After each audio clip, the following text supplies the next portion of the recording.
मुंबई का आसमान काले बादलों से ढका हुआ था और मूसलाधार बारिश हो रही थी, जो शहर के शोर को अपनी गड़गड़ाहट में छिपा रही थी। मेहरा विला के आलीशान लिविंग रूम में सन्नाटा पसरा था, जो बाहर के तूफान से कहीं अधिक भयावह था। आराध्या सोफे के एक कोने में बैठी थी। उसकी आंखों में आंसू नहीं थे, बल्कि एक गहरा शून्य था। उसके सामने उसके माता पिता और उसकी बड़ी बहन काव्या बैठे थे। काव्या की आंखों में विजय की चमक थी, जबकि रोहन, जो कल तक आराध्या का मंगेतर था, अब काव्या का हाथ थामे सिर झुकाए बैठा था। यह दृश्य आराध्या के लिए किसी दुःस्वप्न से कम नहीं था, जिसने उसकी पूरी दुनिया को एक ही पल में बिखेर कर रख दिया था। आराध्या ने कभी नहीं सोचा था कि जिस बहन को उसने हमेशा अपनी प्रेरणा माना, वही उसकी पीठ में छुरा घोंपेगी। रोहन और काव्या के बीच का यह अवैध संबंध कब शुरू हुआ, यह अब मायने नहीं रखता था। मायने यह रखता था कि उन्होंने आराध्या के विश्वास की धज्जियां उड़ा दी थीं। उसके पिता मिस्टर मेहरा ने गला साफ करते हुए चुप्पी तोड़ी, लेकिन उनकी आवाज में कोई पछतावा नहीं था। उन्होंने सीधे तौर पर कहा कि काव्या और रोहन एक दूसरे से प्यार करते हैं और परिवार की भलाई इसी में है कि उनकी शादी करा दी जाए। आराध्या के लिए यह सुनना किसी शारीरिक चोट से कम दर्दनाक नहीं था, क्योंकि उसके अस्तित्व को पूरी तरह से नकारा जा रहा था। मिसेज मेहरा ने अपनी छोटी बेटी की ओर एक कठोर नजर डाली और उसे समझाने की कोशिश की, जैसे कि वह कोई जिद्दी बच्ची हो। उन्होंने कहा कि काव्या हमेशा से ही नाजुक रही है और उसे रोहन जैसे देखभाल करने वाले जीवन साथी की जरूरत है। इसके विपरीत आराध्या को उन्होंने हमेशा स्वतंत्र और मजबूत माना था, इसलिए उनसे उम्मीद की जा रही थी कि वह अपनी बहन की खुशी के लिए अपना बलिदान दे दें। यह तर्क इतना बेतुका और क्रूर था कि आराध्या को हंसी आने लगी। एक ऐसी हंसी जिसमें खुशी नहीं बल्कि केवल कड़वाहट और विडंबना थी। उसे आज एहसास हुआ कि इस घर में उसकी हैसियत एक वस्तु से अधिक कुछ नहीं है। लेकिन असली झटका लगना अभी बाकी था। जब मिस्टर मेहरा ने सिंघानिया परिवार के प्रस्ताव का जिक्र किया। सिंघानिया समूह देश का सबसे शक्तिशाली औद्योगिक घराना था, लेकिन उनके वारिस विहान सिंघानिया के बारे में भयानक अफवाहें थीं। कहा जाता था कि एक जानलेवा दुर्घटना के बाद वह अपाहिज हो चुके हैं और उनका चेहरा भी बुरी तरह जल गया है। उनका स्वभाव इतना क्रूर और हिंसक हो गया है कि कोई भी महिला उनके पास टिक नहीं पाती। मूल रूप इससे यह प्रस्ताव काव्या के लिए आया था, क्योंकि मेहरा परिवार सिंघानिया समूह के भारी कर्ज में डूबा हुआ था और यह शादी उस कर्ज को माफ करने का एकमात्र तरीका था। काव्या ने घबराहट में रोहन का हाथ कसकर पकड़ लिया और चिल्लाई कि वह उस राक्षस से शादी करने के बजाय मर जाना पसंद करेगी। उसने अपने माता पिता को याद दिलाया कि वह कितनी सुंदर और लोकप्रिय है और उसका भविष्य एक अपाहिज के साथ बर्बाद नहीं किया जा सकता। माता पिता ने तुरंत अपनी लाडली बेटी की बात मान ली। उनकी नजरें फिर से आराध्या पर टिक गईं, जो चुपचाप बैठी सब सुन रही थी। अब योजना बदल चुकी थी। काव्या रोहन से शादी करेगी और आराध्या को मेहरा परिवार की इज्जत और दौलत बचाने के लिए विहान सिंघानिया नाम के उस नरक में भेजा जाएगा। यह सौदा पहले ही तय कर लिया गया था, बस आराध्या को सूचित करना बाकी था। आराध्या अपनी जगह से खड़ी हो गई। उसकी रीढ़ की हड्डी तनी हुई थी और चेहरे पर एक अजीब सी शांति थी। उसने उन चारों लोगों को देखा जो उसका परिवार कहलाते थे। उसने रोहन की आंखों में देखा, जहां अब शर्मिंदगी की जगह स्वार्थ ने ले ली थी। रोहन ने नजरें चुरा लीं, यह जानते हुए कि उसने एक हीरे को खोकर पत्थर को चुना है, लेकिन लालच ने उसकी बुद्धि भ्रष्ट कर दी थी। आराध्या ने गहरी सांस ली और ठंडी आवाज में कहा कि वह इस शादी के लिए तैयार है। उसने यह फैसला किसी त्याग की भावना से नहीं, बल्कि इस जहरीले माहौल से हमेशा के लिए मुक्त होने के लिए लिया था। हालांकि आराध्या ने अपनी सहमति के साथ एक शर्त रखी, जिसने कमरे में मौजूद सभी लोगों को चौंका दिया। उसने स्पष्ट शब्दों में कहा कि विहान सिंघानिया के घर में कदम रखते ही उसका मेहरा परिवार से हर रिश्ता खत्म हो जाएगा। वह इस घर से एक भी पैसा या गहना लेकर नहीं जाएगी और भविष्य में वे कभी भी उससे किसी मदद की उम्मीद नहीं करेंगे। मिस्टर मेहरा को लगा कि यह केवल उसका गुस्सा है जो समय के साथ शांत हो जाएगा, इसलिए उन्होंने तुरंत हामी भर दी। उनके लिए यह एक जीत थी, कर्ज माफ हो रहा था। काव्या खुश थी और आराध्या रूपी बोझ भी घर से जा रहा था। अगले कुछ दिन मेहरा विला में अजीब सी हलचल लेकर आए। एक तरफ काव्या और रोहन की शादी की भव्य तैयारियां चल रही थीं, जिसमें शहर के बड़े बड़े लोगों को निमंत्रण भेजे जा रहे थे। डिजाइनरों के कपड़े आ रहे थे और संगीत की धुनें गूंज रही थीं। दूसरी तरफ आराध्या की शादी की तैयारी किसी अंतिम संस्कार जैसी खामोशी के साथ हो रही थी। सिंघानिया परिवार की तरफ से कोई भी रस्म या उत्सव का प्रस्ताव नहीं आया था।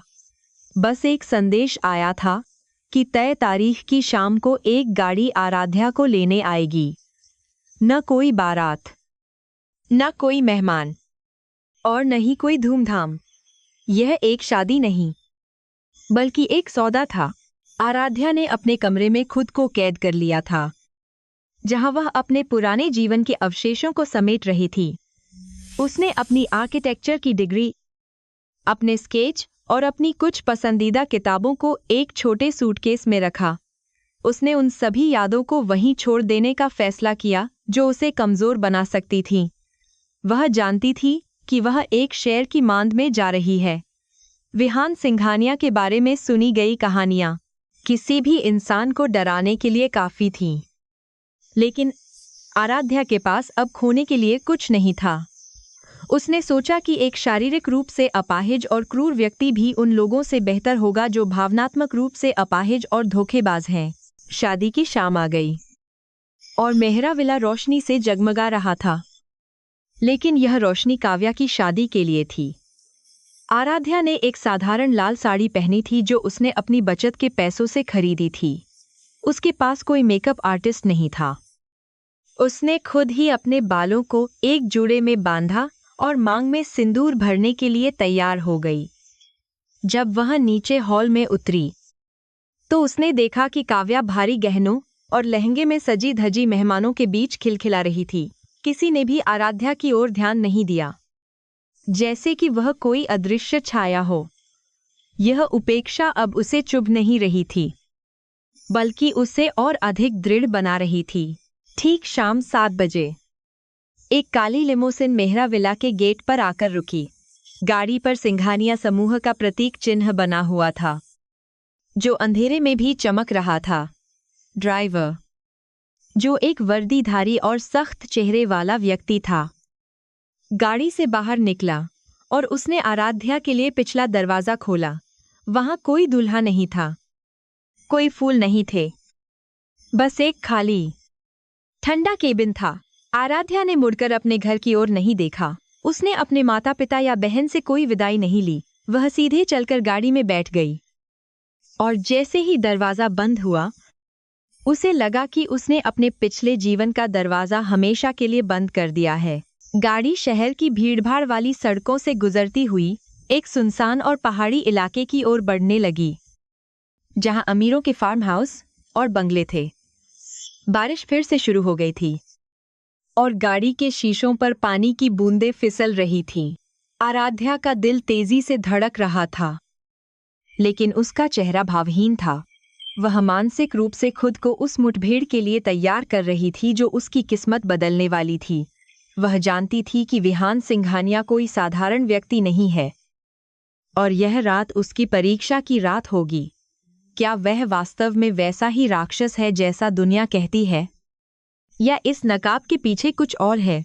सिंघानिया एस्टेट का विशाल लोहे का गेट अपने आप खुल गया और गाड़ी ने एक लंबी ड्राइववे पर प्रवेश किया। दोनों तरफ घने पेड़ थे जो अंधेरे में डरावने लग रहे थे। अंत में एक भव्य लेकिन उदास हवेली दिखाई दी, जो किसी प्राचीन किले जैसी लग रही थी। पूरी हवेली में बहुत कम रोशनी थी, जिससे वहां का माहौल और भी रहस्यमयी हो गया था। गाड़ी मुख्य दरवाजे पर रुकी, जहां कुछ नौकर सिर झुकाए खड़े थे। उनका अनुशासन किसी सैन्य टुकड़ी जैसा था। आराध्या गाड़ी से उतरी और उसने पहली बार अपने नए घर की ओर देखा। यह जगह एक घर कम और एक कैदखाना ज्यादा लग रही थी। एक बुजुर्ग महिला, जो संभवतः घर की मुख्य हाउसकीपर थी, आगे आई। उसका चेहरा सख्त था और उसने रूखे स्वर में आराध्या का स्वागत किया। उसने बताया कि मास्टर विहान अपने कमरे में उसका इंतजार कर रहे हैं और उसे सीधे वहीं जाना है। किसी भी तरह की रस्म या स्वागत समारोह का कोई संकेत नहीं था। आराध्या ने अपना जाना है कि किस संभानी हूँ है छोटा सूटकेस खुद उठाया और उस महिला के पीछे पीछे चलने लगी। हवेली के गलियारे लंबे और चौड़े थे, जिनकी दीवारों पर पूर्वजों की बड़ी बड़ी तस्वीरें टंगी थीं, जो उसे घूर रही थीं। हर कदम के साथ सन्नाटा और गहरा होता जा रहा था। जब वे दूसरी मंजिल पर पहुंचे तो हाउसकीपर एक बड़े नक्काशीदार दरवाजे के सामने रुक गई। उसने आराध्या की ओर देखा और चेतावनी दी कि मास्टर को शोर पसंद नहीं है और वह किसी भी तरह की गलती बर्दाश्त नहीं करेंगे। उसने दरवाज़ा खोलकर आराध्या को अंदर जाने का इशारा किया और खुद बाहर ही रुक गई। आराध्या ने एक गहरी सांस ली, अपनी मुट्ठियां भींची और कमरे के अंदर कदम रखा। कमरा विशाल था, लेकिन उसमें बहुत कम रोशनी थी।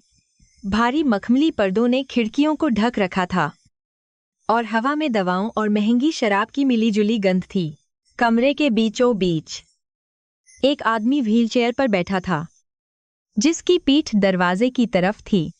वह खिड़की से बाहर हो रही बारिश को देख रहा था। उसका शरीर एक शॉल से ढका हुआ था और उसके सिर पर एक हुड था जो उसके चेहरे को छिपा रहा था। आराध्या को लगा जैसे कमरे का तापमान अचानक गिर गया है। उस आदमी की मौजूदगी ही इतनी प्रभावशाली और डरावनी थी कि शब्द गले में ही अटक गए। उसने अपनी हिम्मत जुटाई और धीरे से कहा, मैं आ गई हूं। उसकी आवाज उस विशाल कमरे में गूंज उठी, लेकिन व्हीलचेयर पर बैठे शख्स ने तुरंत कोई प्रतिक्रिया नहीं दी। कुछ क्षणों की असहनीय खामोशी के बाद विहान सिंघानिया ने धीरे धीरे अपनी व्हीलचेयर घुमाई। छाया में उसका चेहरा पूरी तरह से दिखाई नहीं दे रहा था, लेकिन आराध्या को एक मास्क की चमक दिखाई दी, जिसने उसके आधे चेहरे को ढक रखा था। जो हिस्सा दिखाई दे रहा था, वहां की त्वचा पर जले हुए निशान होने का आभास हो रहा था। उसकी आंखें, जो मास्क के पीछे से झांक रही थीं, किसी शिकारी जानवर की तरह चमक रही थीं। वे ठंडी, भेदक और दया से रहित थीं। उसने आराध्या को ऊपर से नीचे तक ऐसे देखा जैसे कोई किसी वस्तु का मूल्यांकन कर रहा हो। विहान की आवाज किसी गड़गड़ाहट की तरह भारी और खुरदरी थी। जब उसने बोलना शुरू किया, उसने आराध्या का स्वागत करने के बजाय उसका अपमान किया।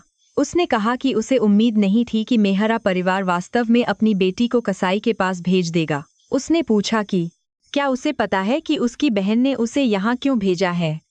उसने आराध्या के साहस या उसकी मूर्खता का मजाक उड़ाया। आराध्या ने उसकी आंखों में आंखें डालकर देखा। बिना पलक झपकाए उसने शांति से उत्तर दिया कि वह यहाँ किसी की दया की भीख मांगने नहीं आई है और न ही वह किसी की जगह लेने आई है। वह यहाँ अपनी शर्तों पर आई है। विहान थोड़ा चौंका।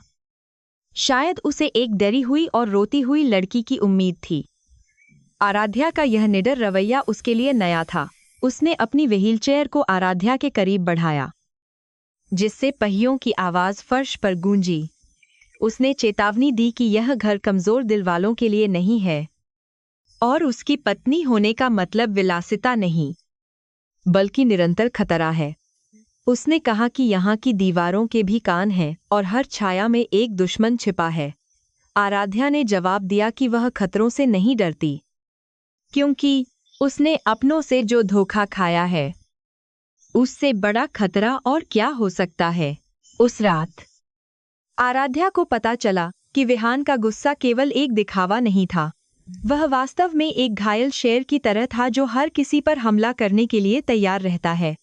उसने जानबूझकर आराध्या को डराने के लिए कांच का एक गिलास तोड़ा, लेकिन आराध्या अपनी जगह से हिली तक नहीं। उसने झुककर कांच के टुकड़े उठाए और मेज पर रख दिए। यह छोटा सा कार्य विहान के लिए एक मूक चुनौती थी। यह स्पष्ट था कि यह लड़की आसानी से टूटने वाली नहीं थी। यह शादी, जो एक तरफा सौदा लग रही थी, अब दो बराबर की ताकतों के बीच की टक्कर बनने वाली थी। जैसे जैसे रात गहरी होती गई, तूफान और तेज हो गया। बिजली की कड़कड़ाहट ने हवेली को हिला दिया। आराध्या को उस कमरे के एक कोने में स्थित सोफे पर सोने का निर्देश दिया गया, जबकि विहान अपने बिस्तर पर लेटा रहा, या शायद वह जाग रहा था। यह कहना मुश्किल था। आराध्या लेटी हुई छत को घूर रही थी, अपनी नई वास्तविकता को स्वीकार करने की कोशिश कर रही थी। उसे नहीं पता था कि आने वाला कल क्या लेकर आएगा, लेकिन उसे यह यकीन था कि वह अब पीछे मुड़कर नहीं देखेगी। वह मिसेज विहान सिंघानिया बन चुकी थी, और वह इस भूमिका को पूरी ताकत के साथ निभाएगी, चाहे इसके लिए उसे खुद शैतान से ही क्यों न लड़ना पड़े। सूरज की पहली किरणें भारी मखमली पर्दों से छनकर कमरे में आ रही थीं। आराध्या की आंखें खुलीं और उसे एक पल के लिए समझ नहीं आया कि वह कहाँ है। सोफे की सख्त गद्दी ने उसे रात भर चैन से सोने नहीं दिया था। उसने चारों ओर देखा। विहान अपने बिस्तर पर नहीं था। बाथरूम का दरवाजा खुला था और व्हीलचेयर भी गायब थी।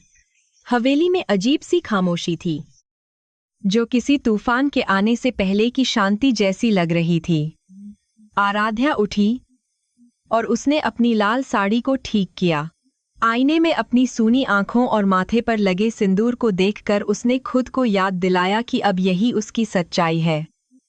उसे नीचे जाना था और उस परिवार का सामना करना था जो उसे स्वीकार करने के लिए कतई तैयार नहीं था।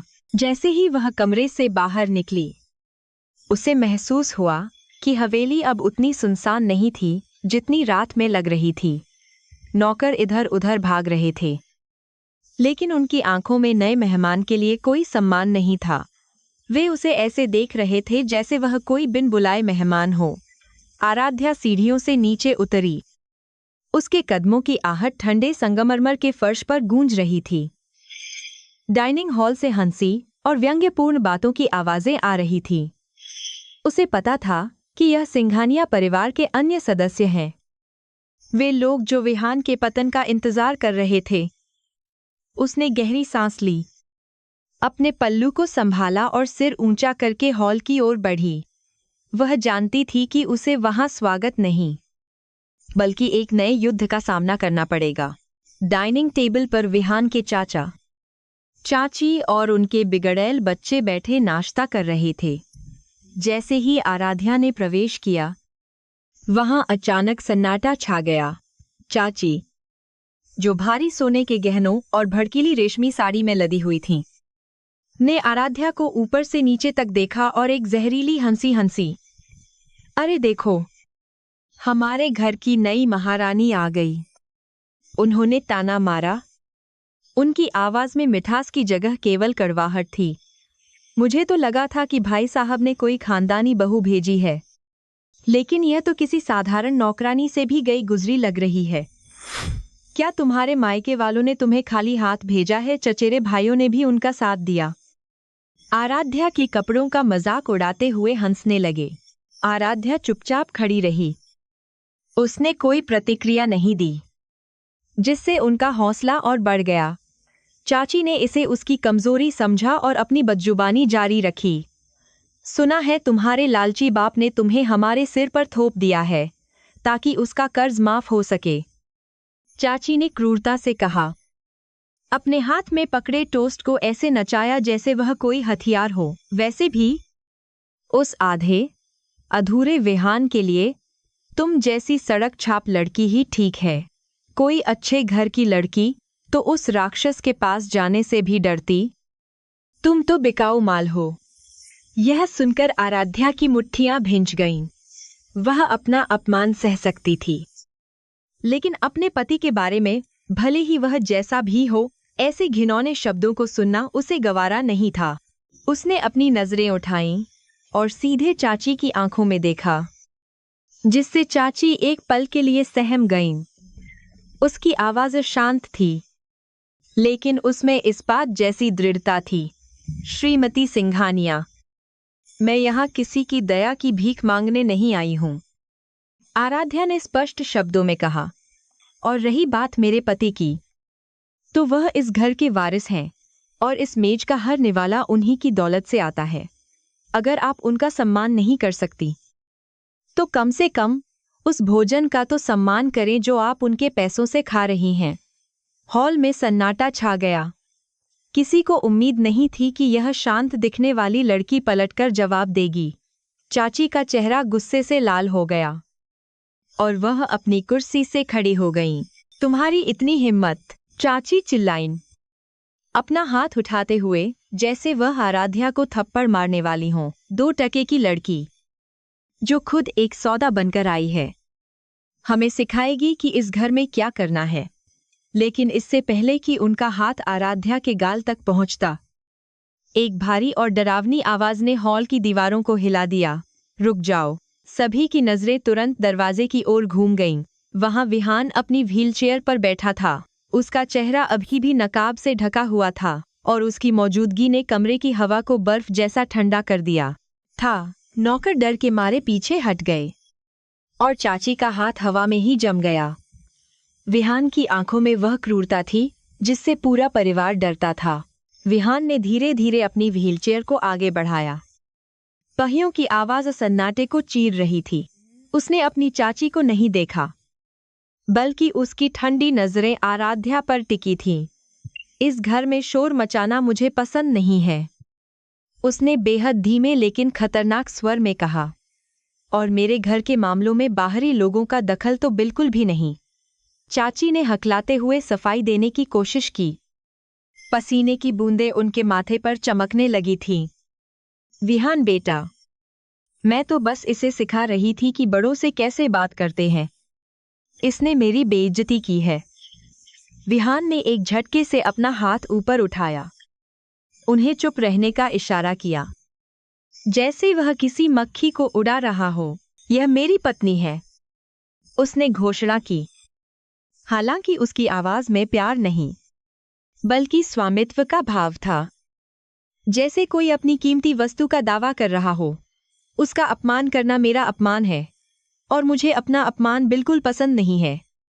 यह आप अच्छी तरह जानती हैं। चाची जी, विहान ने फिर अपनी चाची और चचेरे भाइयों की ओर एक ऐसी नजर डाली कि वे अपनी कुर्सियों में सिकुड़ गए। नाश्ता खत्म करो और निकलो यहाँ से, इससे पहले कि मैं भूल जाऊं कि हम रिश्तेदार हैं, उसने आदेश दिया।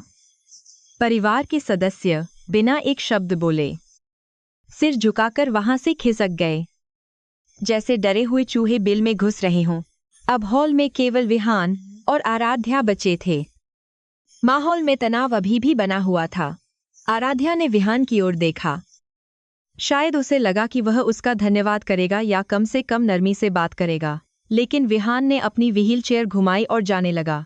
जाते जाते वह रुका और बिना पीछे देखे बोला, यह मत सोचना कि मैंने तुम्हें बचाने के लिए ऐसा किया है। मैंने बस अपनी संपत्ति की रक्षा की है, क्योंकि तुम पर अब मेरा नाम लगा है। अगली बार अपनी लड़ाई खुद लड़ना।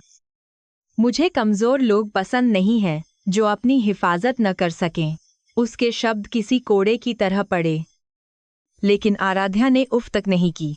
आराध्या उसे जाते हुए देखती रही, जब तक कि वह गलियारे के अंधेरे में ओझल नहीं हो गया। उसके शब्दों ने उसे चोट पहुंचाई, लेकिन साथ ही उसे एक नई समझ भी दी। विहान सिंघानिया कोई साधारण रक्षक नहीं था। वह एक ऐसा राजा था जो अपने साम्राज्य में किसी और की दखलंदाजी बर्दाश्त नहीं करता था, चाहे वह उसके अपने रिश्तेदार ही क्यों न हों। आराध्या को एहसास हुआ कि इस घर में जीवित रहने के लिए उसे विहान के प्यार की नहीं, बल्कि उसके सम्मान की जरूरत है। और वह सम्मान उसे मांगने से नहीं, बल्कि छीनने से मिलेगा। उसने एक गहरी सांस ली, अपनी आंखों से नमी को झटक दिया और तय किया कि वह अब कभी अपना सिर नहीं झुकाएगी। यह खेल अब शुरू हो चुका था। उसने मेज पर रखी चाय की प्याली उठाई और एक घूंट भरा। चाय ठंडी हो चुकी थी, लेकिन उसका स्वाद कड़वा नहीं था। उसमें जीत का जायका था। यह उसकी पहली जीत थी। उसने पास खड़े नौकरों को बुलाया और उन्हें निर्देश देना शुरू किया, उसी अधिकार और आत्मविश्वास के साथ जो इस घर की मालकिन का होना चाहिए। नौकर, जो अब तक उसे हिकारत से देख रहे थे, तुरंत सिर झुकाकर उसके आदेश का पालन करने लगे। उन्होंने देख लिया था कि विहान ने उसका पक्ष लिया था और इस घर में विहान का पक्ष ही कानून था। आराध्या ने मन ही मन मुस्कुराते हुए सोचा, मिस्टर विहान सिंघानिया, आप भले ही नफरत का नाटक करें, लेकिन हम दोनों एक ही सिक्के के दो पहलू हैं। रात का सन्नाटा फिर से सिंघानिया हवेली पर छा गया था, जो दिन के उजाले से कहीं अधिक भारी और रहस्यमयी लग रहा था। दिन भर के तनाव, अपमान और संघर्ष के बाद आराध्या वापस उसी कमरे में लौटी जहां उसका पति विहान उसका इंतजार कर रहा था। बाहर बारिश थम चुकी थी, लेकिन हवा में अभी भी ठंडक और नमी थी जो खिड़कियों के रास्ते अंदर आ रही थी। उसने धीरे से भारी नक्काशीदार दरवाजा खोला और अंदर कदम रखा। कमरे में केवल एक ही लैंप जल रहा था, जिसकी मध्यम और पीली रोशनी में विहान का चेहरा देखना मुश्किल था। वह अपनी व्हील चेयर पर बैठा था, बिल्कुल उसी तरह जैसे पिछली रात बैठा था, मानो वह पूरे दिन हिला ही न हो। आराध्या ने दरवाजा बंद किया और अपनी धड़कनों को नियंत्रित करने की कोशिश की, क्योंकि उसे आभास हो रहा था कि आज की रात कल से भी ज्यादा महत्वपूर्ण होने वाली है। आराध्या ने धीरे से विहान के पास जाने की हिम्मत जुटाई। उसके कदमों की आहट कालीन पर दब गई थी। उसने सोचा कि शायद उसे रात के लिए किसी मदद की जरूरत होगी, जैसे किसी अपाहिज व्यक्ति को अक्सर होती है। उसने पास जाकर संकोचपूर्वक पूछा कि क्या उसे पानी या दवा की आवश्यकता है। विहान ने कोई जवाब नहीं दिया, बस अपनी लंबी उंगलियों से व्हीलचेयर के हत्थे को एक लय में थपथपाता रहा। उसकी खामोशी में एक अजीब सा तूफान छिपा था, जो किसी भी पल फट सकता था। अचानक विहान ने एक झटके से अपनी गर्दन उठाई और उसकी आंखों में देखा। उन आंखों में अब वह बेबसी नहीं थी जो एक लाचार इंसान में होती है, बल्कि एक शिकारी की चमक थी जो अपने शिकार के साथ खेलने के लिए पूरी तरह तैयार था। तभी एक ऐसा दृश्य सामने आया जिसने आराध्या के पैरों तले से जमीन खिसका दी और उसे अपनी सुध बुध खोने पर मजबूर कर दिया। विहान, जिसे पूरी दुनिया और खुद आराध्या अपाहिज समझती थी, ने अपनी व्हीलचेयर के दोनों हत्थों को मजबूती से पकड़ा। उसकी भुजाओं की मांसपेशियां तन गईं और वह धीरे धीरे, बिना किसी सहारे या कंपन के, अपने पैरों पर खड़ा हो गया। आराध्या की आंखें फटी की फटी रह गईं। उसका दिल जोर जोर से पसलियों से टकराने लगा। वह आदमी, जो कल तक दूसरों की दया और घृणा का पात्र बना हुआ था, अब उसके सामने अपनी पूरी लंबाई और ताकत के साथ खड़ा था। उसका कद 6 फुट से भी ज्यादा था और उसके कंधे चौड़े तथा मजबूत थे, जो किसी योद्धा की भांति प्रतीत हो रहे थे। कमरे की परछाइयां उसके इर्द गिर्द नाच रही थीं, जिससे वह किसी प्राचीन देवता या असुर जैसा विशाल और शक्तिशाली प्रतीत हो रहा था। लेकिन आश्चर्य अभी खत्म नहीं हुआ था। यह तो बस शुरुआत थी। विहान ने धीरे से अपना हाथ चेहरे की ओर बढ़ाया और उस चमड़े के नकाब को एक झटके में नोचकर फेंक दिया जिसने उसके आधे चेहरे को ढक रखा था। आराध्या ने अनजाने में अपनी सांस रोक ली। उसे जले हुए, विकृत या भयानक चेहरे की उम्मीद थी, जिसके बारे में उसने इतनी अफवाहें सुनी थीं। मगर जो चेहरा सामने आया, वह किसी भी तरह से विकृत नहीं था। वह तो इतना सुंदर और आकर्षक था कि किसी भी महिला का दिल एक पल के लिए रुक जाए। तीखी नाक, मजबूत जबड़ा, तराशे हुए गाल और गहरी काली आंखें, वह साक्षात पुरुष सौंदर्य की मूरत था। उसके चेहरे पर एक भी खरोंच नहीं थी, बस एक ठंडा, अभिमानी और क्रूर मुस्कान थी जो आराध्या को अंदर तक कंपा रही थी। विहान उसके करीब आया। उसके कदमों में एक चीते जैसी फुर्ती और खामोशी थी, जो एक शिकारी की पहचान होती है। आराध्या घबराहट में पीछे हटने को मजबूर हो गई, जब तक कि उसकी पीठ ठंडी दीवार से नहीं टकरा गई। अब भागने का कोई रास्ता नहीं था। विहान ने अपने दोनों हाथ उसके सिर के दोनों ओर दीवार पर टिका दिए। उसे अपने बाहुपाश में पूरी तरह कैद कर लिया। उसकी गर्म सांसें आराध्या के चेहरे को छू रही थीं, जिससे उसे एक अजीब सी सिहरन महसूस हुई। हैरान हो उसने अपनी गहरी, कशिश भरी और अधिकारपूर्ण आवाज में पूछा, दुनिया मुझे एक टूटा हुआ खिलौना समझती है, लेकिन हकीकत यह है कि मैं ही इस खेल का असली खिलाड़ी हूं। तुमने क्या सोचा था? तुम एक बेचारे अपाहिज की सेवा करके पुण्य कमाओगी और अपनी महानता साबित करोगी। आराध्या ने अपने गले में अटके डर को मुश्किल से निगला और उसकी आंखों में सीधे देखा, जहां अब आग दहक रही थी। उसका शरीर कांप रहा था, लेकिन उसकी आत्मा ने हार मानने से इनकार कर दिया। तो यह सब एक झूठ है? उसने कांपती हुई लेकिन स्पष्ट आवाज में पूछा। यह व्हीलचेयर, यह नकाब, यह लाचारी, सब एक नाटक है। आपने पूरी दुनिया को धोखा दिया। विहान हंसा, एक सूखी, कड़वी और व्यंग्यपूर्ण हंसी जो कमरे में गूंज उठी। उसने बताया कि सिंघानिया साम्राज्य के खूनी सिंहासन पर जिंदा रहने के लिए उसे यह नाटक करना पड़ा। उसके अपने ही सगे संबंधी उसे मारना चाहते थे, इसलिए उसने खुद को एक कमजोर शिकार के रूप में पेश किया, ताकि उसके दुश्मन लापरवाह हो जाएं और अपने बिलों से बाहर आ जाएं। और अब, न चाहते हुए भी, आराध्या भी इस खतरनाक और जानलेवा खेल का एक मोहरा बन चुकी थी। विहान ने उसका चेहरा अपनी उंगलियों से ऊपर उठाया। उसकी पकड़ सख्त थी, लेकिन दर्दनाक नहीं, जैसे वह किसी कीमती चीज को परख रहा हो। उसने कहा कि उसे एक पत्नी नहीं, बल्कि एक ढाल चाहिए थी। एक ऐसी औरत जो दुनिया को यह यकीन दिला सके कि वह वास्तव में लाचार और कमजोर है, जबकि वह पर्दे के पीछे से अपनी चालें चलता रहे। उसने आराध्या को ठंडी चेतावनी दी कि अगर उसने उसका राज किसी को बताया, तो उसका अंजाम बहुत बुरा होगा। मेरे पास तुम्हें आसमान की ऊंचाइयों पर बिठाने की ताकत है, और तुम्हें जमीन में दफनाने की भी, उसने फुसफुसाते हुए कहा। यह कोई खोखली धमकी नहीं, बल्कि एक कड़वा तथ्य था। विहान की आंखों में जो गंभीरता और क्रूरता थी, उसने आराध्या को बता दिया कि वह मजाक नहीं कर रहा है। आराध्या ने एक पल के लिए सोचा। उसका दिमाग बिजली की तेजी से दौड़ रहा था।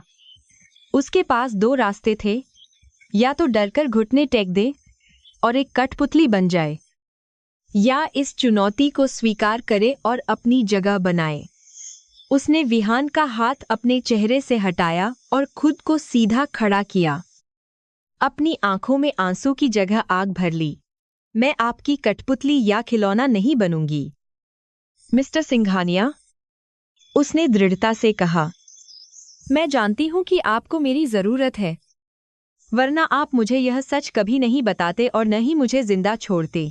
अगर आप चाहते हैं कि मैं आपकी ढाल बनूं, तो मुझे बदले में सम्मान और शक्ति चाहिए। मैं आपके साथ एक भागीदार के रूप में खड़ी रहूंगी, एक डरी हुई नौकरानी के रूप में नहीं। विहान की आंखों में एक नई चमक आ गई। शायद वह प्रशंसा थी जो उसने उम्मीद नहीं की थी। विहान कुछ कदम पीछे हटा और उसे सिर से पैर तक ध्यान से देखने लगा, जैसे वह पहली बार उसे वास्तव में देख रहा हो। उसने उम्मीद नहीं की थी कि मेहरा परिवार की यह साधारण सी दिखने वाली लड़की उसके सामने शर्तें रखने की हिम्मत करेगी। तुम्हें पता है कि तुम आग से खेल रही हो? उसने पूछा, लेकिन इस बार उसकी आवाज में धमकी कम और जिज्ञासा ज्यादा थी। आराध्या ने सिर हिलाया। उसका चेहरा आत्मविश्वास से चमक रहा था। मैं उस आग से निकलकर आई हूं जिसने मेरे अपने घर और रिश्तों को जलाकर राख कर दिया था। अब मुझे जलने का डर नहीं है, क्योंकि मेरे पास खोने के लिए कुछ नहीं बचा है, उसने सपाट स्वर में जवाब दिया। विहान के होंठों पर एक हल्की, लगभग अदृश्य मुस्कान आ गई, जो उसकी क्रूरता को थोड़ी देर के लिए ढक रही थी। उसे महसूस हुआ कि उसने इस खेल के लिए बिल्कुल सही रानी को चुना है। ठीक है, मिसेज सिंघानिया, विहान ने कहा और वापस अपनी व्हीलचेयर की ओर बढ़ा। उसकी चाल में वही पुराना राजसी अंदाज था। सौदा मंजूर है। तुम दुनिया के सामने मेरी समर्पित और भोली पत्नी का नाटक करोगी, मेरे दुश्मन को गुमराह करोगी, और मैं तुम्हें वह रुतबा और ताकत दूंगा जिसकी तुम हकदार हो। लेकिन याद रखना, एक भी गलती और यह समझौता खत्म, और उसके परिणाम की जिम्मेदार तुम खुद होगी। वह वापस अपनी व्हीलचेयर पर बैठ गया और उसने फिर से वही लाचार और झुकी हुई मुद्रा अपना ली, जैसे कि कुछ हुआ ही न हो। आराध्या ने उसे एक पल में बदलते हुए देखा और उसे गहराई से एहसास हुआ कि यह आदमी कितना खतरनाक, चतुर और बहुरूपिया है। वह एक पल में राजा और दूसरे पल में भिखारी बन सकता था, और यही उसकी सबसे बड़ी ताकत थी। उस रात दोनों के बीच एक अदृश्य रेखा खिंच गई थी, जो अब नफरत की नहीं बल्कि एक गुप्त समझौते की थी। विहान ने उसे मखमली बिस्तर पर सोने का इशारा किया, जबकि वह खुद कमरे के दूसरे कोने में स्थित सोफे पर चला गया। यह एक छोटा सा इशारा था, लेकिन यह बताता था कि वह उसे एक साथी के रूप में स्वीकार करने लगा है और उसका सम्मान करता है। आराध्या रेशमी चादरों में लिपटी हुई थी, लेकिन उसकी आंखों से नींद कोसों दूर थी। उसने छत की नक्काशी को घूरते हुए सोचा कि उसकी किस्मत ने कैसा अजीब और अविश्वसनीय मोड़ लिया है, जिसे वह राक्षस समझती थी। वह एक घायल योद्धा निकला, और जिसे वह अपना घर समझती थी, वह एक धोखा था। अब वह इस योद्धा के साथ मिलकर अपनी लड़ाई लड़ेगी, न कि उसके खिलाफ। कमरे में शांति थी, लेकिन यह तूफान के बाद की शांति नहीं थी, बल्कि एक नए और बड़े गठबंधन की शुरुआत थी। विहान अंधेरे में जाग रहा था, यह सोचते हुए कि क्या उसने आराध्या पर भरोसा करके सही किया या कोई गलती कर दी। उसकी अंतरात्मा कह रही थी कि यह लड़की अलग है। उसमें वह आग और जिद्द है जो उसके दुश्मनों को जला सकती है। वहीं दूसरी ओर आराध्या मन ही मन अपनी नई भूमिका के लिए तैयार हो रही थी। अब वह केवल एक पीड़ित या त्यागी हुई बेटी नहीं थी, वह सिंघानिया साम्राज्य के काले और गहरे रहस्यों की रक्षक थी। कल सुबह जब सूरज उगेगा, तो दुनिया एक नई आराध्या को देखेगी, एक ऐसी रानी जो अपने राजा के साथ कांटों भरे सिंहासन पर बैठने के लिए पूरी तरह तैयार है। अगले कुछ घंटों तक दोनों अपनी अपनी सोच में डूबे रहे। बाहर का मौसम अब शांत हो चुका था, लेकिन इस कमरे के अंदर दो तूफानों का मिलन हो चुका था। आराध्या ने करवट बदली और विहान की धुंधली आकृति को देखा। उसे अब उससे डर नहीं लग रहा था, बल्कि एक अजीब सा आकर्षण और जिज्ञासा महसूस हो रही थी। उसे जानना था कि इस मजबूत मुखौटे के पीछे कौन सा दर्द छिपा है जिसने विहान को इतना कठोर बना दिया है। और विहान, जो वर्षों से अकेले लड़ रहा था, उसे पहली बार लगा कि शायद अब उसे अपनी पीठ की रक्षा करने की चिंता नहीं करनी होगी।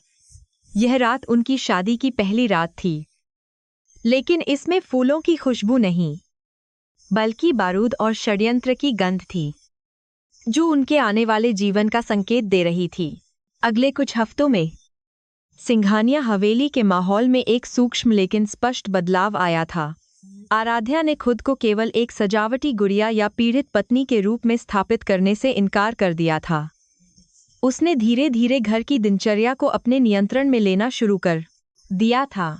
जो नौकर पहले उसे तिरस्कार की नज़र से देखते थे, अब वे उसके आदेशों का पालन तत्परता से करते थे, क्योंकि उन्हें एहसास हो गया था कि इस नई मालकिन में एक शांत लेकिन प्रभावशाली अधिकार है। उसने रसोई के प्रबंधन से लेकर घर की साफ सफाई तक हर चीज में अनुशासन लागू किया था, जिससे हवेली की उदासी थोड़ी कम होने लगी थी। विहान ने उसे नहीं रोका, बल्कि वह छाया से सब कुछ देखता रहा, जैसे वह अपनी रानी को अपना साम्राज्य स्थापित करते हुए देख रहा हो। एक दोपहर, जब बारिश थमी हुई थी और सूरज बादलों के पीछे से झांक रहा था, आराध्या ने विहान के निजी अध्ययन कक्ष में प्रवेश किया। यह कमरा हमेशा बंद रहता था और किसी को भी वहां जाने की अनुमति नहीं थी। लेकिन आज आराध्या ने बिना किसी हिचकिचाहट के दरवाजा खोला। विहान वहां अपनी मेज पर बैठा था, ढेरों फाइलों और लैपटॉप स्क्रीन के पीछे छिपा हुआ। उसने आराध्या को अंदर आते देखा, लेकिन कुछ नहीं कहा। आराध्या सीधे उसके पास गई और मेज पर रखी कुछ आर्किटेक्चरल ब्लूप्रिंट्स और वित्तीय रिपोर्टों को देखने लगी। उसने तुरंत देखा कि एक बड़े कुछ नए सादे प्रोजेक्ट के बजट में भारी गड़बड़ी थी, जिसे शायद जानबूझकर छिपाया गया था ताकि कंपनी को नुकसान हो। आराध्या ने एक लाल कलम उठाई और बिना किसी डर के उन गलतियों को गोला करना शुरू कर दिया। विहान ने अपनी भौहें चढ़ाते हुए उसे देखा। उसकी आंखों में सवाल थे। आराध्या ने शांति से समझाया कि कैसे सीमेंट और स्टील के आपूर्तिकर्ताओं ने कीमतों में हेराफेरी की है और कैसे यह प्रोजेक्ट सिंघानिया ग्रुप के लिए एक सफेद हाथी साबित हो सकता है। उसका विश्लेषण इतना सटीक और पेशेवर था कि विहान एक पल के लिए दंग रह गया। उसे पता था कि आराध्या शिक्षित है, लेकिन उसे यह अंदाजा नहीं था कि उसमें व्यापार की इतनी गहरी समझ है। यह पहली बार था जब उसने आराध्या को केवल एक पत्नी के रूप में नहीं, बल्कि एक बौद्धिक बराबर के रूप में देखा। विहान ने अपनी व्हीलचेयर को थोड़ा पीछे धकेला और एक गहरी सांस ली। उसने आराध्या को चुनौती दी कि अगर वह इतनी ही होशियार है, तो वह इस समस्या का समाधान भी ढूंढे। आराध्या ने चुनौती स्वीकार कर ली। उसने अगले 2 घंटे विहान के साथ बैठकर नई रणनीतियां बनाईं, पुरानी फाइलों को खंगाला और एक नया बजट तैयार किया। उन दोनों के बीच एक अजीब सा तालमेल बन गया था, जहां शब्दों की जरूरत कम थी और काम ज्यादा बोल रहा था। यह एक रोमांटिक डेट नहीं थी, बल्कि 2 तेज दिमागों का मिलन था। विहान को पहली बार लगा कि वह अकेला नहीं लड़ रहा है। उसके पास कोई ऐसा है जो उसकी भाषा समझता है और उसके बोझ को साझा कर सकता है। लेकिन यह शांति ज्यादा देर तक नहीं टिकने वाली थी। शाम होते होते विहान की चाची, जो कुछ दिनों से शांत थीं, एक नई योजना के साथ आईं। उन्होंने घोषणा की कि उन्होंने कुछ खास मेहमानों को चाय पर आमंत्रित किया है।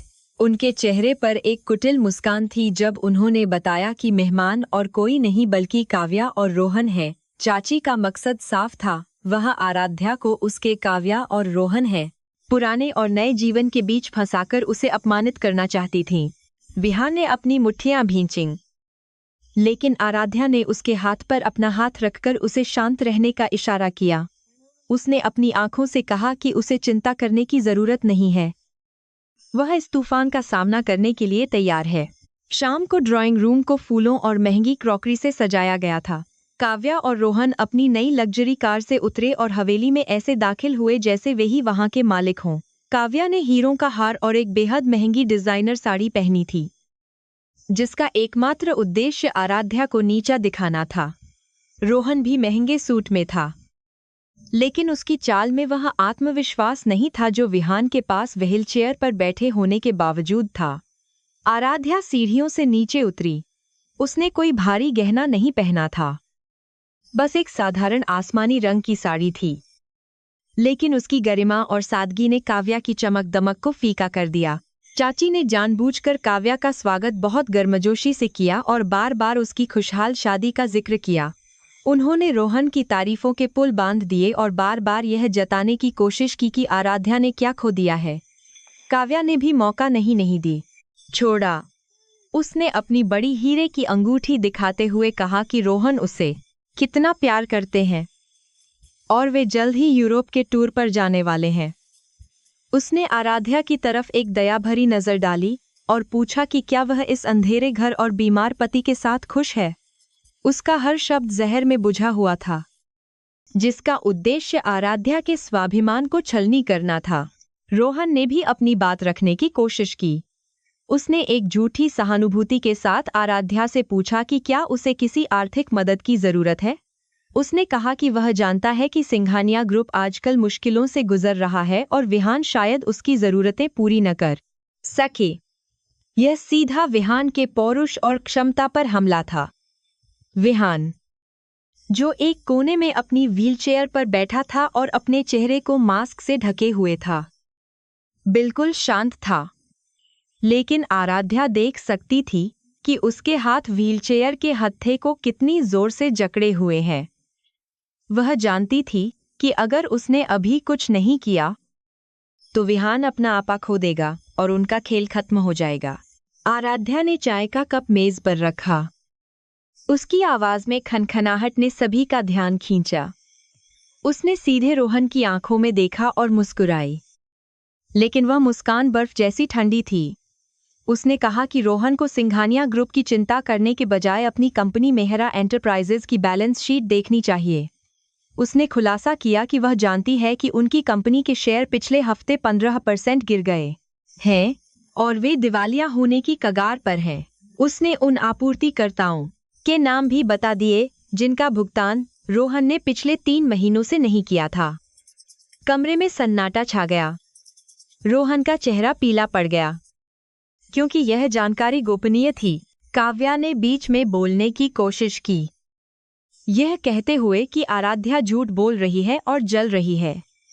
आराध्या ने अपनी बहन की ओर मुड़कर शांति से कहा कि जलने का काम राख का होता है और वह अब एक हीरा है जिसे तराशा जा रहा है। उसने काव्या को याद दिलाया कि उसने जिस पति को चुना है वह पिता की दौलत पर पलने वाला एक परजीवी है, जबकि उसका पति विहान सिंघानिया एक साम्राज्य का निर्माता है। उसने कहा कि विहान की एक उंगली की ताकत रोहन के पूरे अस्तित्व से ज्यादा है। आराध्या के शब्दों में इतना आत्मविश्वास था कि काव्या के पास कोई जवाब नहीं था। वह हक्की बक्की रह गई, यह देखकर कि उसकी दब्बू छोटी बहन अब शेरनी बन चुकी है। तभी विहान ने अपनी व्हीलचेयर आगे बढ़ाई। पहियों की आवाज सन्नाटे में गूंजी। उसने रोहन की ओर देखा। उसकी मास्क के पीछे छिपी आंखें अंगारों की तरह दहक रही थीं। उसने अपनी भारी आवाज में कहा कि उन्हें अब जाना चाहिए क्योंकि उसकी पत्नी को थकान हो रही है और उसे कचरा देखने की आदत नहीं है। विहान ने सीधे तौर पर उन्हें घर से बाहर निकालने का आदेश दिया। रोहन और काव्या अपमान के मारे लाल हो गए। चाची, जो तमाशा देखने की उम्मीद कर रही थीं, खुद तमाशा बन गई थीं। वे कुछ नहीं कर सकीं क्योंकि विहान का आदेश अंतिम था। मेहमान जो सिर ऊंचा करके आए थे, अब सिर झुकाकर और अपमानित होकर वहां से चले गए। जब वे चले गए और चाची भी अपने कमरे में भाग गईं, तो हॉल में केवल विहान और आराध्या रह गए। आराध्या थोड़ी कांप रही थी क्योंकि उसने पहली बार अपने परिवार के खिलाफ इतना खुलकर बोला था। विहान उसके पास आया और उसने धीरे से उसका हाथ अपने हाथ में लिया। यह पहली बार था जब उसने आराध्या को सांत्वना देने के लिए छुआ था, न कि डराने के लिए। उसने उसकी आंखों में देखा और कहा, आज तुमने साबित कर दिया कि तुम केवल मेरी पत्नी नहीं हो, बल्कि सिंघानिया खानदान की इज्जत हो। उसके इन शब्दों ने आराध्या के सारे घावों पर मरहम लगा दिया। उसे महसूस हुआ कि उसने सही पक्ष चुना है। उस रात के खाने के समय आराध्या ने देखा कि विहान की नज़रों में उसके लिए एक नया सम्मान था। वे दोनों डाइनिंग टेबल पर अकेले बैठे थे, लेकिन अब उनके बीच की खामोशी बोझिल नहीं थी, बल्कि आरामदायक थी। विहान ने उससे पूछा कि उसे रोहन की कंपनी के बारे में जानकारी कैसे मिली। आराध्या ने बताया कि उसने विहान के स्टडी रूम में कुछ पुरानी मार्केट रिपोर्ट्स पढ़ी थी और अपनी जानकारी को जोड़कर निष्कर्ष निकाला था। विहान ने एक हल्की मुस्कान के साथ कहा कि वह खतरनाक है। आराध्या ने जवाब दिया कि इस घर में रहने के लिए खतरनाक होना जरूरी है। बाद में अपने कमरे की गोपनीयता में विहान ने आराध्या के सामने एक नया प्रस्ताव रखा। उसने कहा कि अब समय आ गया है कि वे अपने दुश्मनों को पूरी तरह से नष्ट कर दें। उसने अपनी योजना का खुलासा किया, जिसमें आराध्या को एक महत्वपूर्ण भूमिका निभानी थी। उसने बताया कि उसका चाचा, जो कंपनी के बोर्ड में है, गबन कर रहा है और उसे पकड़ने के लिए उन्हें एक जाल बिछाना होगा। आराध्या को कंपनी में विहान की आंखें और कान बनकर जाना होगा, यह बहाना बनाकर कि वह विहान की जगह ले रही है क्योंकि वह अक्षम है। यह एक जोखिम भरा कदम था, लेकिन आराध्या ने बिना किसी डर के हामी भर दी।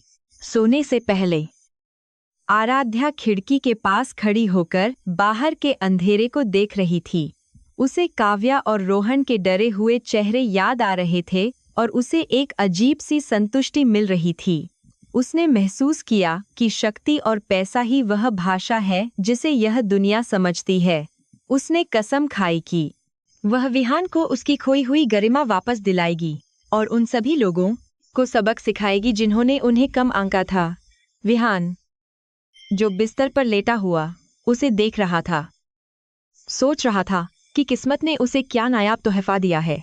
वह जानता था कि आने वाला समय खूनी संघर्ष का होगा, लेकिन अब उसे जीत का यकीन था क्योंकि उसके पास उसकी रानी थी। सिंघानिया ग्रुप के मुख्यालय में तनाव इतना घना था कि उसे चाकू से भी काटा जा सकता था। विहान के चाचा विक्रम सिंह, जो अब तक खुद को कंपनी का अघोषित राजा मान रहे थे, आराध्या की बढ़ती दखलंदाजी से बेहद परेशान थे। उन्हें खबर मिली थी कि विहान ने अपनी पत्नी को अपनी पावर ऑफ अटॉर्नी दे दी है, जिससे वह बोर्ड की बैठकों में उसकी जगह ले सके।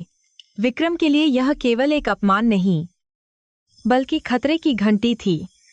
वह अपने आलीशान केबिन में टहल रहे थे।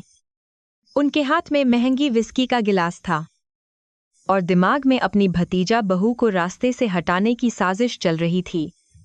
उन्हें लगा कि एक अनुभवहीन लड़की को डराना या खरीदना आसान होगा, और यही उनकी सबसे बड़ी गलतफहमी थी। अगली सुबह आराध्या पहली बार आधिकारिक रूप से सिंघानिया टावर पहुंची।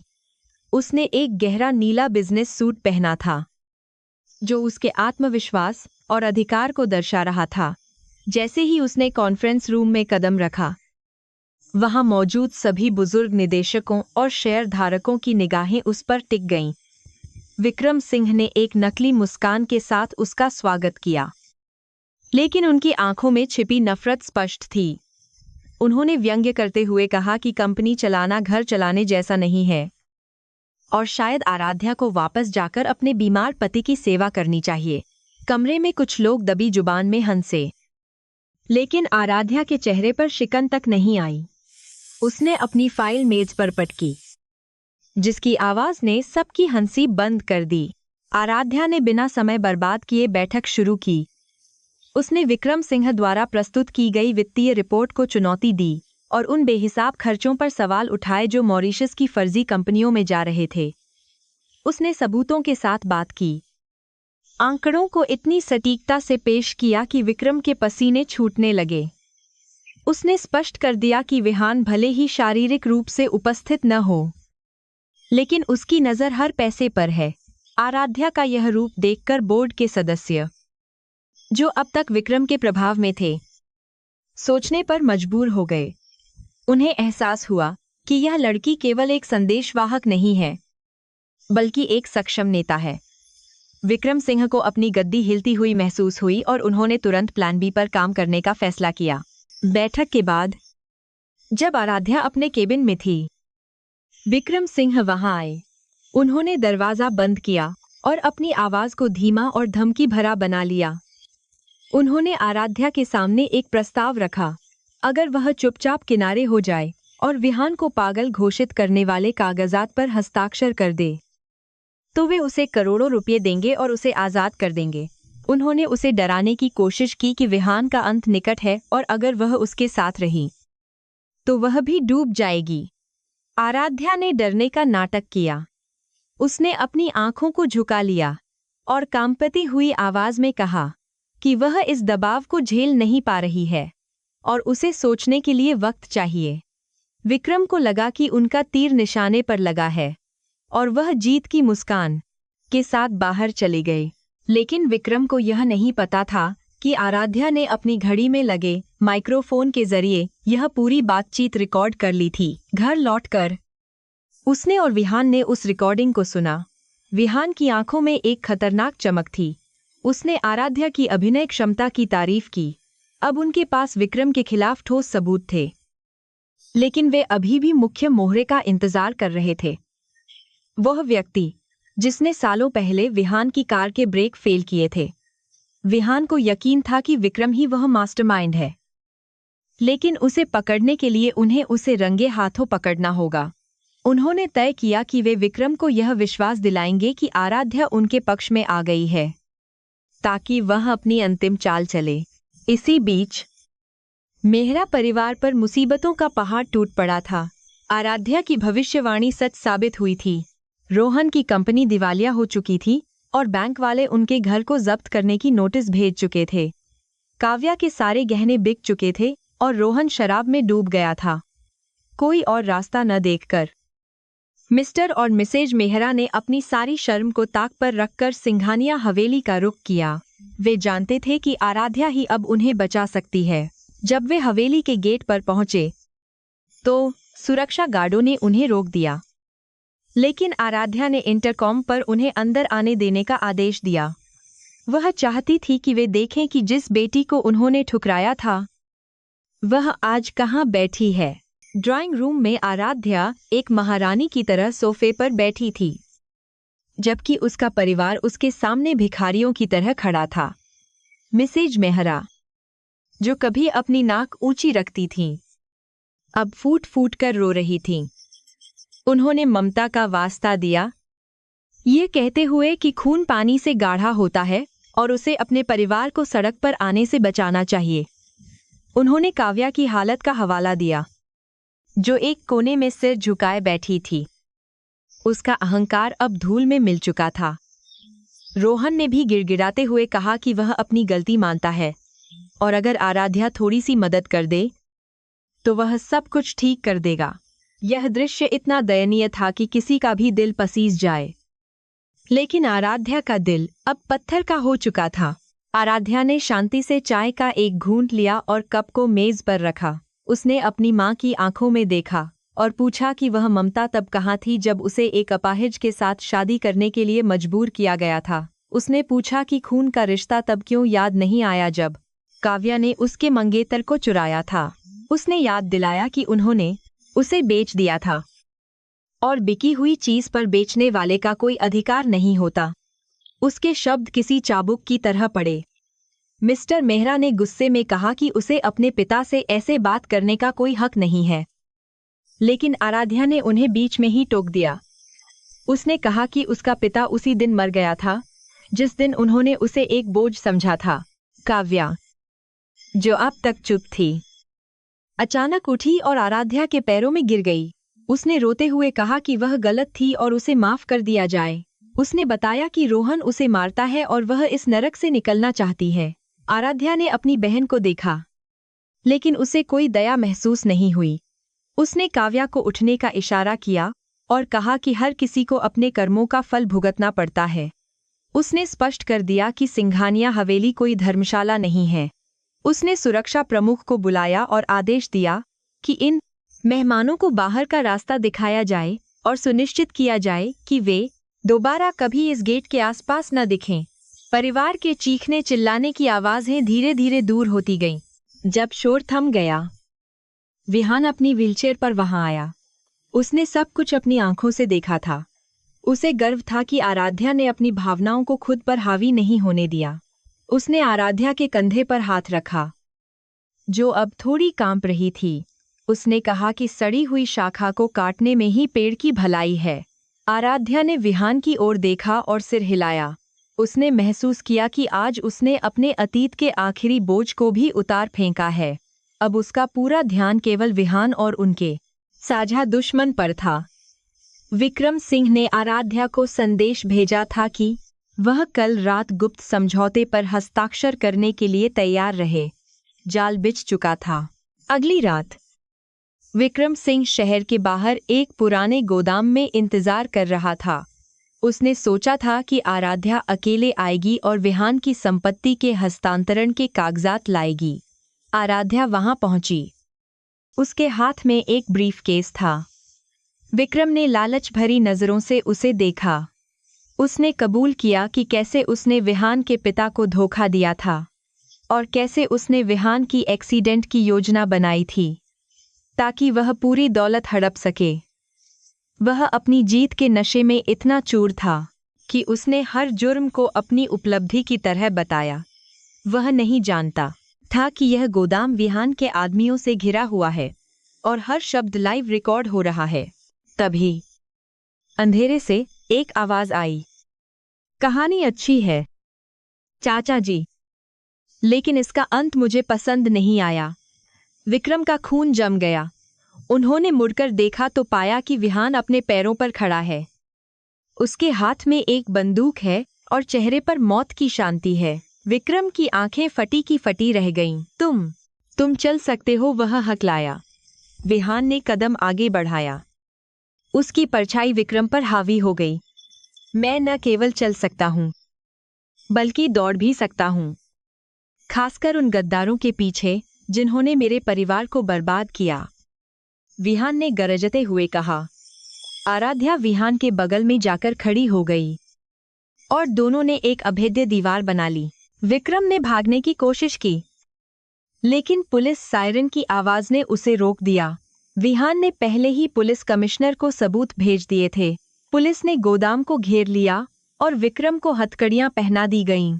जाते जाते विक्रम ने चिल्लाकर कहा कि विहान को इसका पछतावा होगा। लेकिन विहान ने केवल इतना कहा कि उसका पछतावा यह है कि उसने इतनी देर कर दी। जब पुलिस विक्रम को ले गई तो विहान और आराध्या अकेले खड़े रह गए। यह उनकी पहली बड़ी जीत थी, लेकिन युद्ध अभी खत्म नहीं हुआ था। असली तमाशा तो कल होने वाला था। सिंघानिया ग्रुप की 50वीं वर्षगांठ की पार्टी, जहां विहान पूरी दुनिया के सामने अपने असली रूप में आने वाला था। घर लौटते समय कार में खामोशी थी, लेकिन यह खामोशी सुकून देने वाली थी। विहान ने आराध्या का हाथ अपने हाथ में लिया और उसे कसकर पकड़ा। उसने धीरे से कहा, कल सब कुछ बदल जाएगा। कल के बाद कोई भी हम पर उंगली उठाने की हिम्मत नहीं करेगा। आराध्या ने उसके कंधे पर सिर रख दिया। वह जानती थी कि कल की रात ऐतिहासिक होगी। उसने अपनी आंखें बंद की और उस पल की कल्पना की जब वह विहान के साथ दुनिया के सामने खड़ी होगी, अपाहिज की पत्नी के रूप में नहीं, बल्कि एक रानी के रूप में। तूफान गुजर चुका था और अब बस उस सुनहरे सूरज के उगने का इंतजार था जो उनकी नई सल्तनत को रोशन करेगा। मुंबई का सबसे महंगा होटल द ग्रैंड इंपीरियल आज रोशनी से नहाया हुआ था। सिंघानिया समूह की 50वीं वर्षगांठ का जश्न मनाने के लिए शहर के सभी बड़े उद्योगपति, फिल्मी सितारे और राजनेता वहां जमा हुए थे। मीडिया का जमावड़ा गेट के बाहर लगा था और हर किसी की जुबान पर बस एक ही सवाल था कि क्या विहान सिंघानिया आज रात सामने आएंगे। अफवाहें थीं कि वह अपनी व्हीलचेयर पर आएंगे, एक जला हुआ चेहरा और टूटा हुआ शरीर लेकर।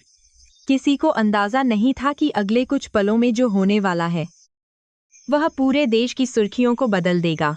भीड़ के एक कोने में काव्या और रोहन किसी तरह निमंत्रण पत्र का जुगाड़ करके अंदर घुस आए थे।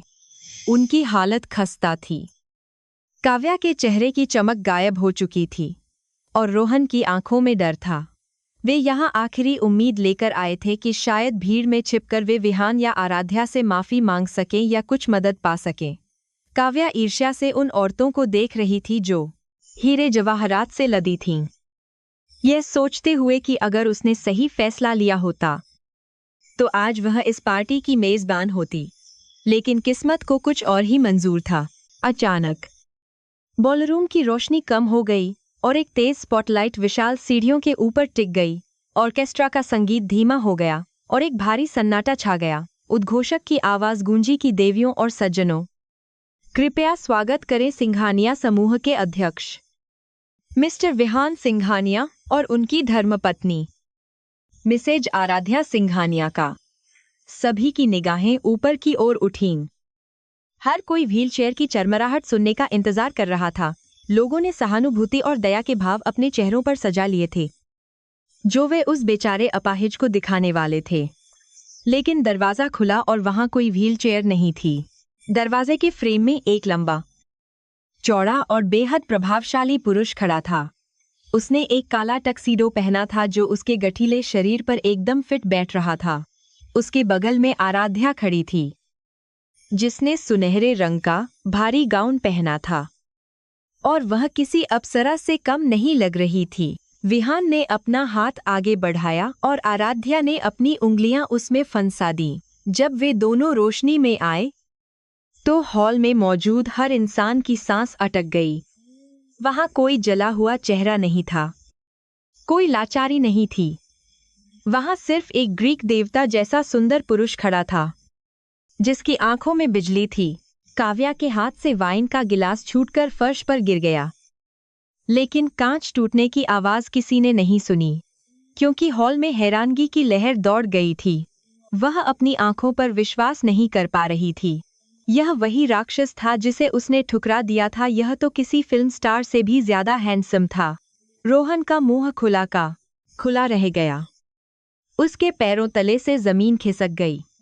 उसे एहसास हुआ कि उसने जिस शेर को बीमार समझकर छेड़ दिया था, वह असल में बस सो रहा था और अब जाग चुका है। मीडिया के कैमरों की फ्लैश किसी आंधी की तरह चमकने लगी। विहान और आराध्या सीढ़ियों से नीचे उतर रहे थे। उनके हर कदम में राजसी ठाठ था। विहान की चाल में एक चीते जैसी मजबूती थी। उसने आराध्या का हाथ ऐसे थाम रखा था जैसे वह दुनिया को बता रहा हो कि यह उसकी रानी है। भीड़ अपने आप पीछे हट गई, उनके लिए रास्ता बनाते हुए। जो लोग कल तक विहान की पीठ पीछे उसका मजाक उड़ाते थे, आज उनकी नजरें विहान से मिलने में कतरा रही थीं। आराध्या का सिर ऊंचा था। उसने भीड़ में काव्या को देखा और एक हल्की, रहस्यमयी मुस्कान दी। वह मुस्कान काव्या के लिए किसी तमाचे से कम नहीं थी। मंच पर पहुंचकर विहान ने माइक संभाला। उसकी गहरी और भारी आवाज ने पूरे हॉल को मंत्रमुग्ध कर दिया। उसने व्यंग्यपूर्ण मुस्कान के साथ कहा कि उसे पता है कि आप में से कई लोग यहाँ एक टूटे हुए आदमी को देखने आए थे, लेकिन उसे निराश करने के लिए खेद है। उसने बताया कि कैसे उसने अपने दुश्मनों को पहचानने के लिए यह नाटक किया था। उसने विक्रम सिंह की गिरफ्तारी की खबर सार्वजनिक की, जिसे सुनकर हॉल में फुसफुसाहट शुरू हो गई। विहान ने स्पष्ट कर दिया कि सिंघानिया समूह अब पहले से कहीं ज्यादा मजबूत हाथों में है। इसके बाद विहान ने आराध्या की ओर देखा। उसकी नजरों में अब नरमी थी। उसने सबके सामने घोषणा की कि उसकी इस वापसी के पीछे की असली ताकत उसकी पत्नी आराध्या है। जब सबने उसका साथ छोड़ दिया, तब वह उसकी ढाल बनकर खड़ी रही। उसने आराध्या को कंपनी का सह अध्यक्ष घोषित किया। यह एक ऐतिहासिक पल था। आराध्या की आंखों में आंसू आ गए, लेकिन ये खुशी के आंसू थे। उसने साबित कर दिया था कि वह केवल एक नाम की पत्नी नहीं है। पूरी भीड़ ने तालियों की गड़गड़ाहट से उनका स्वागत किया, जिसमें सम्मान और डर दोनों शामिल थे। पार्टी का माहौल अब बदल चुका था। संगीत फिर से शुरू हुआ। इस बार एक रोमांटिक धुन बजी। विहान ने आराध्या के सामने हाथ फैलाया और पूछा कि क्या वह अपनी खूबसूरत पत्नी के साथ एक डांस कर सकता है। आराध्या ने मुस्कुराते हुए अपना हाथ उसके हाथ में रख दिया। वे दोनों डांस फ्लोर पर फिसलने लगे। उनकी केमिस्ट्री इतनी जबरदस्त थी कि बाकी सभी जोड़े रुककर उन्हें देखने लगे। ये केवल एक डांस नहीं था, यह उनकी जीत का जश्न था। वे एक दूसरे की आंखों में खोए हुए थे, दुनिया की परवाह किए बिना। यह एक परियों की कहानी जैसा पल था जो सच हो गया था। कोने में खड़े रोहन और काव्या के लिए यह दृश्य असहनीय था। वे अब वहां एक पल भी रुक नहीं सकते थे, अपनी गरीबी और दुर्भाग्य का बोझ लिए। वे चुपचाप पीछे के दरवाजे से बाहर निकल गए। उन्हें रोकने वाला कोई नहीं था, और न ही किसी ने उनके जाने पर ध्यान दिया। वे अंधकार में गायब हो गए, ठीक वैसे ही जैसे वे आराध्या की जिंदगी से गायब हो गए थे। उन्हें अब अपनी पूरी जिंदगी इस पछतावे में बितानी थी कि उन्होंने क्या खो दिया। उनका लालच ही उनकी सजा बन गया था। बाहर की ठंडी हवा ने उन्हें उनकी कड़वी हकीकत का एहसास कराया। डांस खत्म होने के बाद विहान और आराध्या बालकनी पर चले गए, जहां से पूरा शहर दिखाई दे रहा था। रात की हवा में जीत की खुशबू थी। विहान ने आराध्या को पीछे से गले लगाया और उसके कान में फुसफुसाया कि यह तो बस शुरुआत है, अभी तो उन्हें पूरी दुनिया जीतनी है। आराध्या ने पीछे मुड़कर उसे देखा और कहा कि जब तक वह उसके साथ है, दुनिया उसके कदमों में है। आतिशबाजी ने आसमान को रंगीन कर दिया, जैसे प्रकृति भी उनकी विजय का जश्न मना रही हो। यह रात उनके संघर्ष के अंत और एक सुनहरे युग की शुरुआत थी। 6 महीने बीत चुके थे और समय का पहिया पूरी तरह से घूम चुका था। मुंबई के एक मलिन और भीड़-भाड़ वाले इलाके में एक तंग कमरे के अंदर काव्या जर्जर बर्तनों को साफ कर रही थी। उसके हाथ, जो कभी महंगे लोशन और मैनिक्योर से चमकते थे, अब साबुन और खारे पानी से खुरदरे हो गए थे। रोहन कमरे के कोने में एक टूटी हुई खाट पर लेटा था। उसके चारों ओर सस्ती शराब की खाली बोतलें बिखरी पड़ी थीं। सिंघानिया समूह द्वारा ब्लैकलिस्ट किए जाने के बाद किसी भी प्रतिष्ठित कंपनी ने उसे नौकरी देने से इनकार कर दिया था। अब वे दोनों एक दूसरे के बोझ बन गए थे और उनके बीच प्यार की जगह केवल कड़वाहट, ताने और पछतावे ने ले ली थी। रोहन ने नशे में लड़खड़ाते हुए काव्या पर चिल्लाना शुरू कर दिया, यह आरोप लगाते हुए कि उसकी अंतहीन लालसा और आराध्या से ईर्ष्या ने उन्हें बर्बाद कर दिया। उसने चिल्लाकर कहा कि अगर काव्या ने अपनी बहन का हक नहीं मारा होता तो आज वे महलों में नहीं तो कम से कम एक सम्मानजनक जीवन जी रहे होते। काव्या भी चुप नहीं रही। उसने पलटवार करते हुए कहा कि रोहन ही वह कायर था जिसने पैसे के लिए अपनी मंगेतर को छोड़ दिया था। उनका झगड़ा अब उनकी दिनचर्या का हिस्सा बन गया था। इसी बीच पड़ोस के घर में चल रहे टीवी पर एक ब्रेकिंग न्यूज आई जिसने उन दोनों को पत्थर की मूरत बना दिया। टीवी स्क्रीन पर आराध्या और विहान की तस्वीरें चमक रही थीं। उन्हें वर्ष की सबसे प्रभावशाली जोड़ी के पुरस्कार से सम्मानित किया जा रहा था।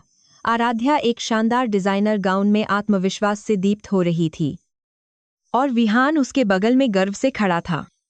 एंकर बता रहा था कि कैसे आराध्या के नेतृत्व में सिंघानिया समूह ने मुनाफे के सारे रिकॉर्ड तोड़ दिए हैं। काव्या उस स्क्रीन को फटी आंखों से देखती रह गई।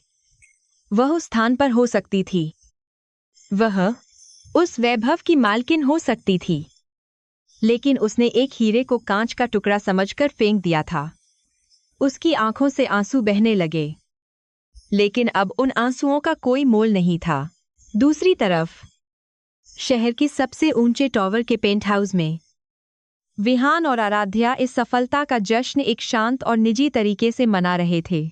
वे बालकनी में खड़े होकर नीचे चमकते हुए शहर को देख रहे थे जो अब उनके कदमों में था। विहान ने आराध्या की ओर देखा और महसूस किया कि यह वही लड़की है जो कुछ समय पहले एक डरी हुई दुल्हन बनकर इस घर में आई थी। आज वह न केवल उसकी पत्नी थी, बल्कि उसकी सबसे बड़ी ताकत और सलाहकार भी थी। उसने आराध्या का हाथ अपने हाथ में लिया और उसकी उंगलियों को चूमा। यह एक मूक धन्यवाद था उस हर पल के लिए जब उसने उसका साथ नहीं छोड़ा था। आराध्या ने विहान के कंधे पर सिर रखते हुए उन दिनों को याद किया जब उसे लगा था कि उसका जीवन अंधकारमय हो गया है। उसने कहा कि कभी कभी हमें लगता है कि हमारे साथ जो हो रहा है वह सबसे बुरा है, लेकिन ईश्वर की योजना हमारी सोच से कहीं बड़ी होती है। अगर उसके परिवार ने उसे धोखा नहीं दिया होता और अगर उसे उस अपाहिज से शादी करने के लिए मजबूर नहीं किया गया होता, तो वह कभी नहीं जान पाती कि उसके अंदर इतनी शक्ति छिपी है। उसने अपने अतीत के दर्द को अपनी शक्ति में बदल दिया था। विहान मुस्कुराया और सहमत हुआ कि उनके टूटे हुए हिस्सों ने मिलकर एक खूबसूरत तस्वीर बनाई है। अगले दिन उन्होंने एक नई परियोजना की घोषणा की जो उनके दिल के बहुत करीब थी। उन्होंने आराध्या फाउंडेशन की शुरुआत की, जिसका उद्देश्य उन महिलाओं को सशक्त बनाना था जिन्हें उनके परिवारों ने बोझ समझकर त्याग दिया था। यह उन लोगों के मुंह पर एक और तमाचा था जिन्होंने कभी आराध्या को कमजोर समझा था। उद्घाटन समारोह में आराध्या ने भाषण देते हुए कहा कि किसी का मूल्य दूसरे तय नहीं कर सकते, हमें अपनी कीमत खुद पहचाननी होती है। विहान भीड़ में बैठकर उसे सुन रहा था और उसकी आंखों में जो चमक थी वह किसी भी अरबपति की दौलत से ज्यादा कीमती थी। कहानी का अंत एक सुखद और पूर्णता के एहसास के साथ हुआ। विहान और आराध्या ने साबित कर दिया था कि सच्चा प्रेम बाहरी सुंदरता या शारीरिक पूर्णता में नहीं, बल्कि आत्माओं के मिलन और आपसी विश्वास में होता है। बुराई, लालच और अहंकार को अपने कर्मों की सजा मिल चुकी थी, जबकि धैर्य, साहस और सच्चाई को उनका सिंहासन मिल गया था। जब वे दोनों हाथ में हाथ डालकर अपने उज्जवल भविष्य की ओर बढ़ रहे थे, तो वे जानते थे कि चाहे अब कोई भी तूफान आए, वे उसका सामना एक साथ करेंगे। वे एक दूसरे के रक्षक, प्रेमी और सबसे अच्छे दोस्त थे, और यही उनकी सबसे बड़ी जीत थी।